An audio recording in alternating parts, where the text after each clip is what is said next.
사람이 바닥으로 추락하는 데 걸리는 시간은 딱 3초였습니다. 부도 수표에 도장이 찍히는 순간, 믿었던 동업자가 야반도주했다는 전화를 받는 순간, 그리고 평생을 바쳐 일군 내 회사의 빨간 압류 딱지를 바라보는 순간. 내 이름은 강민우. 10년 전까지만 해도 서울 성수동에서 잘나가는 IT 부품 제조 스타트업의 대표였습니다. 35이라는 젊은 나이에 연 매출 50억을 찍으며 대기업 납품 계약까지 눈앞에 두고 있었죠. 세상이 다 내 것 같았고 내가 잘나서 성공한 줄 알았습니다. 하지만 세상은 그리 만만하지 않더군요. 가장 믿었던 대학 동창이자 부대표였던 녀석이 회사의 핵심 기술과 계약금 20억을 들고 해외로 도주해버린 겁니다. 연쇄 부도가 났습니다. 빚쟁이들이 회사로, 집으로 들이닥쳤습니다. 매일같이 뺨을 맞고 멱살을 잡혔습니다. 어떻게든 버텨보려 했지만 법원은 냉정하게 파산을 선고했습니다. 그 충격으로 아버지는 뇌출혈로 쓰러지셨고 얼마 뒤 세상을 떠나셨습니다. 아내마저 어린 딸의 손을 잡고 당신과 더는 못 살겠다며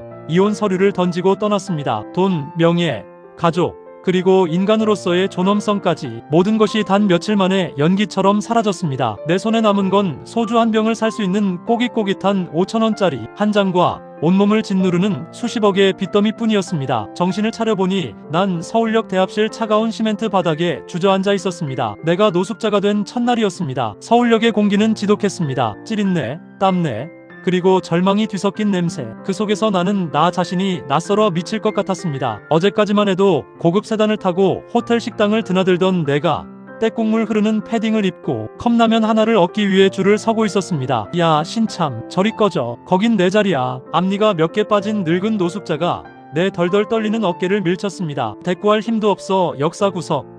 칼바람이 그대로 들어오는 셔터 앞에 신문지 몇 장을 깔고 누웠습니다. 눈물이 멈추지 않았습니다. 내가 뭘 그렇게 잘못했길래 내 청춘을 다 바쳐서 밤낮 없이 일한 죄밖에 없는데 왜 나는 여기 누워있고 내 돈을 훔쳐간 그놈은 어디선가 떵떵거리며 살고 있는 걸까? 가장 억울한 건 사람들의 시선이었습니다. 낮이 되어 역 광장에 멍하니 앉아있으면 지나가는 사람들이 나를 마치 걸어다니는 쓰레기 보듯 피했습니다. 어떤 엄마는 자식의 손을 꼭 잡으며 내들리도록 말하더군요. 공부 열심히 안 하면 저 아저씨처럼 되는 거야. 알았지? 가슴에 대못이 박혔습니다. 소리치고 싶었습니다. 나도 대학 나왔다고.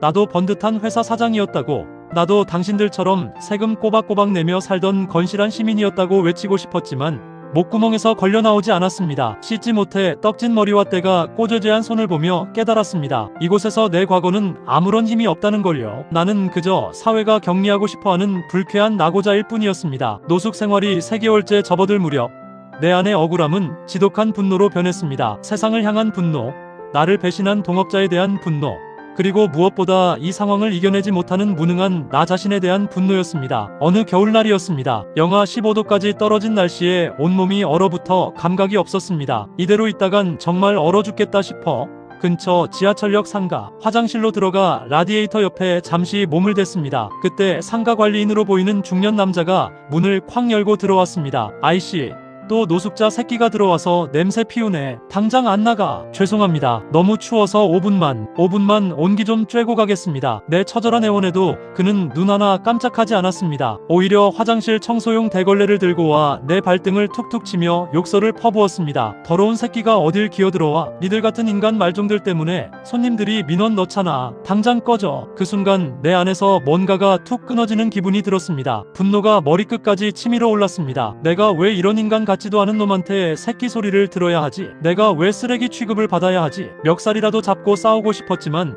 며칠 동안 제대로 먹지 못해 힘이 들어가지 않았습니다. 결국 나는 상가 밖 차가운 눈밭으로 밀려났습니다. 눈물이 얼어붙어 뺨이 아려왔습니다. 분노는 이내 거대한 절망으로 바뀌어 나를 집어삼켰습니다. 그래, 끝내자. 더 버텨서 뭐하겠냐. 다시 일어설 길도 없고 도와줄 사람도 없다. 내 인생은 여기서 끝이다. 나는 마포대교로 향했습니다. 검은 한강물을 내려다보니 차라리 평온해 보였습니다. 저 깊은 물속으로 뛰어내리면 이 지독한 추위도 배고픔도 사람들의 멸시도 다 끝날 것 같았습니다. 난간에 한쪽 발을 올린 그 순간 주머니 속에서 진동이 울렸습니다. 오래전 해지되어 번호도 없는 스마트폰이었지만 와이파이가 잡혔는지 SNS 알림이 뜬 거였습니다. 화면을 켜자 전처의 프로필 사진이 보였습니다. 어느새 훌쩍 자란 내 딸아이의 웃는 모습이었습니다. 아이는 내가 사줬던 작은 곰 인형을 꼭 쥐고 있었습니다. 아빠, 내 입에서 갈라진 목소리가 터져나왔습니다. 내가 죽으면 내 딸은 노숙자 하다가 한강에서 뛰어내린 아빠를 평생 가슴에 묻고 살아야 한다는 생각이 번개처럼 뇌리를 스쳤습니다. 그렇게 죽을 수는 없었습니다. 억울해서라도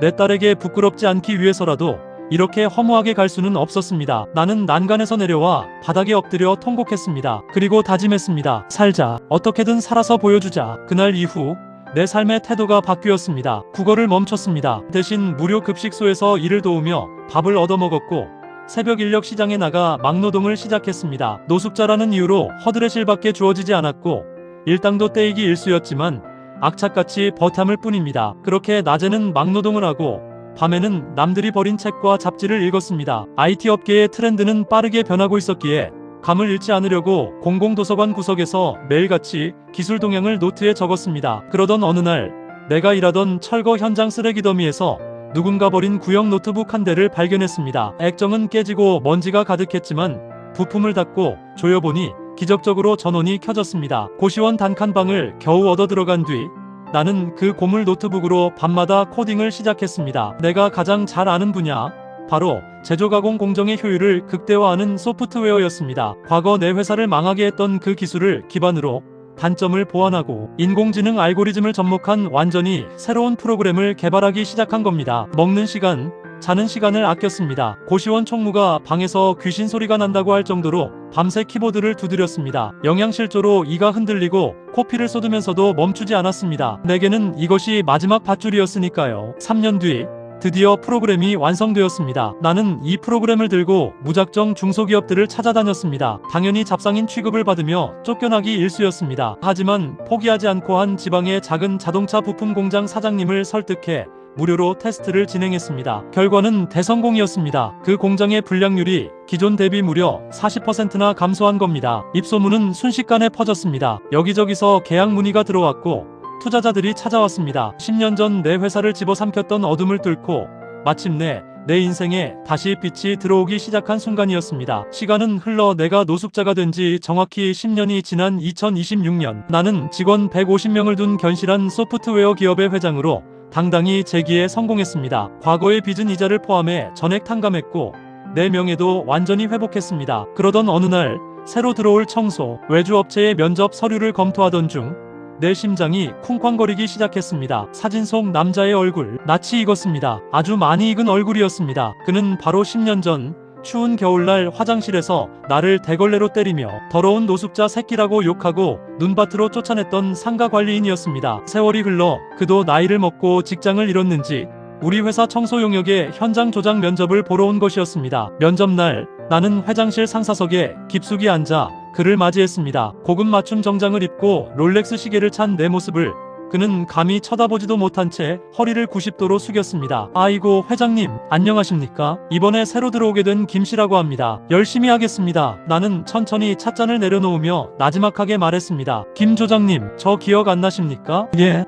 제가 감히 회장님 같은 귀한 분을 어디서 배웠겠습니까? 그는 비굴한 미소를 지으며 손을 비벼댔습니다. 나는 자리에서 일어나 그에게 다가갔습니다. 그리고 10년 전 그가 내게 했던 말을 그대로 돌려주었습니다. 10년 전 겨울 오상가 지하 화장실에서 너무 추워서 5분만 있겠다고 울며 사정하던 노숙자 기억나십니까? 그때 대걸레로 제 발을 차며 인간 말종이라고 당장 꺼지라고 하셨던 그 노숙자가 바로 접니다. 순간 회장실 안의 공기가 얼어붙었습니다. 김 조장의 얼굴이 순식간에 흑빛으로 변했습니다. 그의 눈동자가 미친 듯이 흔들렸고 무릎이 덜덜 떨리기 시작했습니다. 그는 기억해낸 것입니다. 자신이 함부로 짓밟았던 그 비참한 노숙자가 지금 자신의 생사여탈권을 쥔 대기업 회장이 되어 눈앞에 서 있다는 사실을요.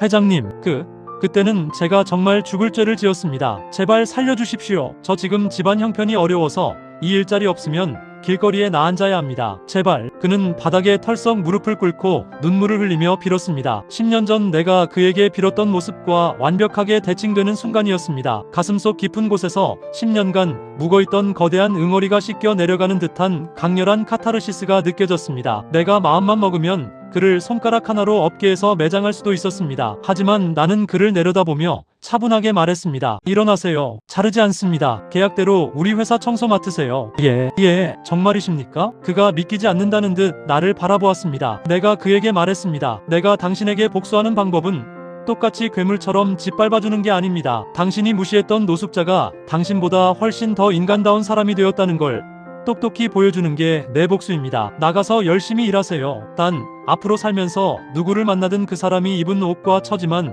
보고 함부로 대하지 마십시오. 그 사람이 내일 당신의 주인이 될지도 모르는 게 인생이니까요. 김 조장은 고개를 숙인 채 눈물을 펑펑 쏟으며 회장실을 나갔습니다. 그 뒷모습을 보며 비로소 내 안의 오랜 전쟁이 끝났음을 직감했습니다. 그날 저녁 나는 정말 오랜만에 서울역 광장을 찾았습니다. 여전히 그곳엔 차가운 바람이 불고 있었고 10년 전에 나 같은 사람들이 신문지를 덮고 누워 있었습니다. 나는 그들에게 다가가 따뜻한 패딩 점퍼와 도시락을 건넸습니다. 그리고 그들의 거친 손을 꼭 잡아주며 한마디씩 건넸습니다. 포기하지 마세요. 인생은 끝날 때까지 끝난 게 아닙니다. 저도 여기서 시작했습니다. 그들의 눈빛에서 작은 불씨가 피어오르는 것을 보았습니다. 회장실로 돌아오는 차 안 내 스마트폰이 울렸습니다. 화면에는 이제 중학생이 된 딸아이의 전화번호가 떠 있었습니다. 아빠, 오늘 시험 잘 봤어. 언제 와? 보고 싶어. 그래, 우리 딸. 아빠 지금 가고 있어. 금방 갈게. 딸의 목소리를 들으며 창밖의 화려한 서울 야경을 바라보았습니다. 만약 10년 전 그 차가운 한강 다리 위에서